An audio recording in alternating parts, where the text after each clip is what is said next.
తులారాశి వారికి ఆగస్టు నుంచి డిసెంబర్ వరకు ఈ ద్వితీయార్థం అంతా ఎలా ఉండబోతుందని గురువుగారిని అడిగి తెలుసుకుందాం. ఒకవేళ మన జాతకంలో కానీ లేకపోతే రాశి పరంగా కానీ ఏమన్నా దోషాలు ఉంటే వాటి పరిహారం కోసం కూడా అడిగే ప్రయత్నం చేద్దాం. నమస్కారం గురుగారు. మహాదేవ. గురుగారు, ఈ ముఖ్యంగా తులారాశి వాళ్ళని ఇందాక లాస్ట్ వీడియోలో మనం చెప్పుకున్నాం కన్యా రాశి గురించి. అలాంటిదే తులారాశి కూడా కొంచెం ఆపదలు ఉంటాయని కూడా మీరు చెప్పారు కదా. సో ఏంటి తులారాశి వాళ్ళకి ఎలా ఉండబోతుంది? మా తులారాశి వారికి కూడా క్రితంలో మనం చెప్పుకున్నట్టు ఏంటంటే, వారు ఎంత కష్టపడ్డా కూడా ఆ కష్టానికి ఫలితం లేనిదే రాశి అయ్యా అంటే అది కేవలం తులారాశి. తులారాశి వారికి ఎంత కష్టపడ్డా ఆ కష్టాన్ని గుర్తించేవారు ఎవరూ లేరు. ఒకటి. రెండవది, తులారాశి వారికి ఎట్లున్నది అని అంటే, శత్రువులుగా ఉంటారు, మిత్రులుగా ఉంటారు. రెండు సమూచి. ఒకటి, వారి కష్టానికి ఫలితం లేకుండా, రూపాయి సంపాదన కూడా లేకుండా నానా అవస్థలు పడుతూ ఉంటారు. ముఖ్యంగా రాతో నడుస్తున్న అక్షరాలు రమేషు, రాకేషు ఇలా ఉంటాయి తులారాశి. చిత్త, స్వాతి నక్షత్రాలతో. చిత్త మనకు వచ్చేసేసి కన్యారాశి కిందకి వస్తుంది. అయితే ఈ తులారాశి వారికి ఏంటిదయ్యా అంటే, ఆరోగ్య సమస్యలు విపరీతంగా పెరుగుతాయి. ఆరోగ్య సమస్యలు ఎక్కడా కూడా వీరికి అబ్బా ఇవాళ నేను నార్మల్గా ఉన్నాను అని చెప్పేసి అనుకుంటారా? అసలు అనుకున్న క్షణం అయిపోగానే రెండో క్షణం నుంచి వారికి ప్రారంభం ఏదో ఒకటి మళ్ళీ. అంటే అసలు కొన్ని ఈ రాశి తత్వమే అలాంటిది అంటారా గురువుగారు? రాశి తత్వమే అది. ఎందుకనంటే తుల అంటే ఏంటమ్మా? అంటే త్రాసు, రెండు వైపులా ఒకలాగా తులం తూస్తారు, తక్కిట అంటారు. అంతే. ఒకవైపు బరువు పడ్డది, ఇది పైకి లేస్తుంది. ఇంకో వైపు బరువు పడగానే ఇది పైకి లేస్తుంది. ఇట్లా ఎప్పుడు అప్స్ అండ్ డౌన్స్. వాళ్ళది ఏదైనా అప్స్ అండ్ డౌన్స్లోనే ఉంటుంది. కొంతమంది అంటే పుట్టిన తర్వాత వారి యొక్క కుండలి నక్షత్రాన్ని బట్టి యోగ్యత ఉన్న వాళ్ళైతే దీంట్లో విజయాన్ని సాధించిన వాళ్ళు ఉన్నారు. ఓకే. 100లో 10%. చాలా రేర్ అనమాట. Okay okay. తులారాశి వాళ్ళలో 100లో 10% అమోఘంగా అయిన వారు ఉన్నారు. కానీ మిగిలిన వాళ్ళందరూ మ్యాక్సిమం కిందికే. ఓకే. ఎందుకనంటే ఒకటి చెప్పమంటారా, దీంట్లో రెండు వైపులో ఒకటే పెట్టారు వాళ్ళు, తరాజు కాబట్టి. ఒకవైపు వెయిట్ది పెడతారు, తర్వాత ఇక్కడ జోకేది పెడుతూ ఉంటారు. ఇది జోకింది పైకి వెళ్తుంది. అవునా? పాపం ఎంతసేపు జోకనంతసేపు ఏమవుతుంది, ఇక్కడ ఈ బరువు ఉండేసరికి అది కిందికే ఉంటుంది, ఇట్లా పైకే ఉంటుంది. అవునా? అలానే వీళ్ళ పరిస్థితి. ఏదన్నా గట్టిగా వచ్చినప్పుడే వీళ్ళకు ఎదుగుదల అనేది కనిపిస్తుంది. అది ఎప్పుడు వస్తుంది? వీళ్ళకు బృహస్పతి అనుకూలించినప్పుడు. గురుబలం వచ్చినప్పుడే వీరు అనుకూలంగా మారుతూ ఉంటారు. అది నడుస్తూ ఉంటుంది. అదొకటే కాకుండా రెండవది, అనారోగ్య సమస్యల్లో ప్రతి భాగానికి సంబంధించిన ఏదో ఒక రోగం నెలకొకటిగా వస్తూనే ఉంటుంది వీళ్ళకు కూడా. అంటే ఏదో ఒక బాడీలో ఏదో ఒక డిస్టర్బ్ ఉంటుంది. తర్వాత తలనొప్పి, చికాకులు విపరీతంగా పెరుగుతూ ఉంటాయి. వాళ్ళు ఎంత అసలు దీంట్లో నుంచి బయట పడదామన్నా కూడా పడలేరు, అలా ఉంటుంది. మూడవది, చాలామంది దగ్గర మోసపోతారు. వీరి దగ్గర నేను మోసపోయాను ఒకరో ఇద్దరో మామూలుగా చెప్తూ ఉంటారు. కానీ తులారాశి వారిని మోసం చేసేవారు 100లో 99 మంది మోసం చేస్తారు. ఆ మిగిలిన ఒకటి మోసం చేయలేదే అంటే అది వాడే కాబట్టి. అయ్యో, ఓకే. అంత ఇబ్బందుల్లో ఉంటారు కాబట్టి తులారాశి వారికి కొన్ని విధిత తత్వాలు కూడా ఇబ్బందులు అవుతాయి. అది ఎలాంటి ఇబ్బందులు? ఇప్పుడు నువ్వు ఉన్నావు తల్లి, నాది తులారాశి, నువ్వు వచ్చావు, అరే నాకు ఇది కావాలరా అంటావు. ఇక్కడ వీడి దగ్గర డబ్బులు ఉండవు. పాపం వీడేం చేస్తాడు, వీడికి ఏదో ఒకటి సాయం చేయాలని చెప్పేసి ఇంకోటి దగ్గరికి వెళ్ళి అప్పు తెచ్చుకొని వాడిని ఎగ్గడతాడు. ఆ అప్పు నువ్వు తిరిగి వాడికి ఇవ్వవు, వీడు అక్కడ వాళ్ళతో మాటలు పడుతూ ఉంటాడు. ఓకే. అంటే లేని బాధ్యతలు కూడా తల మీద ఇబ్బందుల పాలయ్యి నరకాన్ని చూస్తారు. అయినా సరే ఆ చేయడం అస్సలకే ఆపరు. విన్నారా? కానీ వీళ్ళకు బయటపడడానికైతే కొన్ని మార్గాలు అయితే ఉన్నాయి.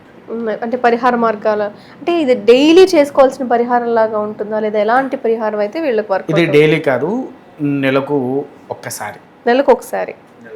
అది ఎలాంటి పరిహారం గురుగారు? మాస శివరాత్రి పేరు వినే ఉండొచ్చు మీరు. ప్రతి నెలలో ఒకసారి ప్రతి నెల అమావాస్యకు ముందు వస్తుంది. చతుర్దశి తిథి అందున మాస శివరాత్రి అని అంటారు. ఆ రోజు సాయంకాలంలో పరమేశ్వరుడికి ఎన్నో దేవాలయాల్లో మృత్కాల అభిషేకము అంటారు దాన్ని. మృత్కాల అభిషేకము లేదా మన సంధ్యాభిషేకము అంటారు. మూడవది ప్రదోషాకాలాభిషేకము అని అంటారు. ఈ 3 రకాలు కలిపి ఒకటే మృత్కాల అభిషేకం అని పేరు దానికి. ఈ అభిషేకాన్ని ఆచరించాలి. ఈ అభిషేకాన్ని ఏ విధంగా ఆచరించారయ్యా అంటే పంచామృతాలు అంటే పంచామృతాలు ఒక్కటే కాదు, పంచామృతాలతో పాటు నవధాన్యాలు, కస్తూరి, గోరోజనము, భస్మము, పసుపు, కుంకుమ ఇవన్నిటితో అభిషేకం చేయాలి. ప్రత్యేక జలాలతోనే అభిషేకం చేయాలి. అభిషేకం చేసిన తర్వాత ఆ అభిషేకం చేసినటువంటి జలం ఏదైతే ఉందో అది కొద్దిగా పట్టుకోవాలి. పట్టుకొని ఇంటికి తీసుకువచ్చి ఇల్లు మొత్తం చల్లాలి. చల్లేసేసి రేపు ఉదయానికి మీరు స్నానం చేస్తున్నటువంటి యొక్క బకెట్ నీళ్లు పట్టుకుంటాము. దయచేసి షవర్ ఉంటే షవర్లో స్నానం చేయకండి. ఆ ఒక్కరోజు షవర్లో స్నానం చేయకుండా ఆ బకెట్లో ఈ 2 చుక్కల నీళ్లు కలుపుకొనే మీరు స్నానం చేయాలి. చేస్తే వారికి ఆ భగవంతుడి యొక్క పరమేశ్వరుడి యొక్క అనుగ్రహం వలన ఆ అభిషేక జ్వలం మామూలుగా మనం తల మీద చల్లుకుంటాం కదా, అలా ఉదయాన్నే అభిషేకం చేసిన మన శరీరం మొత్తం పాకి మనలో ఉండే దరిద్రాన్ని తీసివేసేస్తుంది. అది ప్రధానంగా చేసే అభిషేకం. అంటే ఒక్కసారి వాళ్ళ అభిషేకం చేసుకుంటే నెల రోజులకు సరిపడా శక్తిని వాళ్ళు పొందుతారు. శివునికి ఏదైతే ఏ తిథి అని చెప్పారో అమావాస్యకు ముందు రోజు వచ్చే మాస శివరాత్రి, మహాశివరాత్రి అని కూడా అంటారు. సాయంత్రం టైంలో 3 అభిషేకాలు జరుగుతాయి. 3 కలిపి ఒకే అభిషేకం, మృత్కాల అభిషేకం. ఈ అభిషేకంలో పాల్గొని జలాన్ని తెచ్చుకొని స్నానం ఆచరిస్తే సరిపోతుంది. ఓకే. ఇది కాకుండా ఇంకా ఏమైనా పరిహారం ఉండే అవకాశం ఉందా గురువు? ఉన్నది తల్లి. ఒక అమోఘమైన ఫలితం ఉందంటే వీళ్ళకి ఆరోగ్యంలో నుంచి బయటపడడానికి, మన ముఖ్యంగా అప్పుల బాధ వీళ్ళకు ఉంటుంది కాబట్టి ఆ అప్పుల బాధల్లో నుంచి బయటపడడానికి ఒకటే ఆయుధము, ఒకటే రక్ష, కానీ 2 రకాలుగా తయారు చేశాము దాన్ని. ఓకే. అంటే ఒకటే రక్ష కానీ దాన్ని 2 రకాలుగా తయారు చేశాము. కూరగాయతో 2 రకాల కూరలు వండినట్టు. అది ఒకటే రకము 2 టైప్స్. దాన్ని సూర్య కుజ గంధము అని అంటారు. సూర్య కుజ గంధమా? ఓకే. సూర్య కుజ గంధము తులారాశి వారికి సూర్య కుజ గంధం. ఒకటేమో మనకు ఇగో ఇలా గుళికల్లాగా ఉంటుంది తల్లి. పైన సూర్య కుజగంధం రాసిందా, ఇగో ఇట్లా గుళికల్లాగా ఉంటుంది. రెడ్ కలర్లో అంటే కుజుడి అనుగ్రహం కోసం. కుజుడు సూర్యుడికి కూడా బేసికల్ గా ఎరుపు రంగు, కుజుడికి కూడా ఎరుపు రంగు అంటారు. అలాగే గంధం కూడా అదే రంగు. కొంచెం స్ట్రాంగ్ గా ఉంది గురువు గారు. స్ట్రాంగ్ గా ఉంటుంది. ఇది రోజు తడిపి పెట్టుకోవాలి. ఉదయం సాయంత్రం 2 పూటలు పెట్టుకోవాలి. కొంతమందికి ఏంటి అని అంటే బయటికి రాగానే డైరెక్ట్గా బొట్టు పెట్టుకోవడం అలవాటు. కొంతమంది తడిపి పెట్టుకోరు.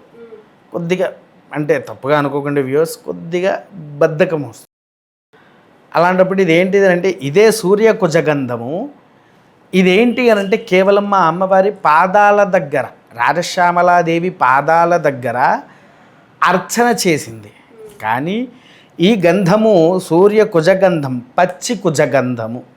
సూర్య కుజ పచ్చి గంధము అంటే దానికి మళ్ళీ వాటర్ యాడ్ చేయాల్సిన పని, వాటర్ యాడ్ చేయాల్సిన ఆయిల్ అలాంటి ఏం అవసరం లేదు తల్లి. ఇదేంటంటే అమ్మవారికి అభిషేకం చేశాం కదా, అభిషేకం చేసిన గంధాన్ని తీసి వేరే దాంట్లో వేసి ఇలా తయారు చేశాము. ఇలా ఉంటుంది తల్లది. సేమ్ ఫ్లేవరే కాకపోతే సేమ్ ఫ్లేవర్ కొంచెం డిఫరెన్స్ ఉంటుంది. విన్నారా? కానీ అద్భుతంగా ఉంటాయి ఈ వాసన. ఇది మైండ్ ఎంత పీస్ ఆఫ్ చేస్తుందంటే అంత పీస్ ఆఫ్ చేస్తుంది. కాబట్టి సూర్యుడికి కుజుడికి ముఖ్యంగా తులారాశి వాళ్ళు పడే ఈ బాధలన్నిటికీ విముక్తి దొరకాలి అంటే ఈ గంధాన్ని ధరిస్తే సరిపోతుంది. అంటే ప్రతిరోజు ధరించవచ్చు. ఇంకా అంటే ఈ మాస ఉదయము సాయంత్రము ప్రతిరోజు దినచర్యగా పెట్టుకొని వీటిని అవును, అంటే దినచర్యగా అని కాదు, మనము వాస్తవానికి ఏదన్నా రోగాలు వస్తాయి, ఆ రోగాలు నివారణ కావాలంటే ఏం చేస్తాం, టాబ్లెట్స్ వేసుకుంటూ ఉంటారు. టైం టు టైం టాబ్లెట్ వేసుకుంటేనే అది సెట్ అవుతుంది. ఇవి కూడా అంతే తల్లి. ధన్యవాదాలు గురువు గారు. మహాదేవ.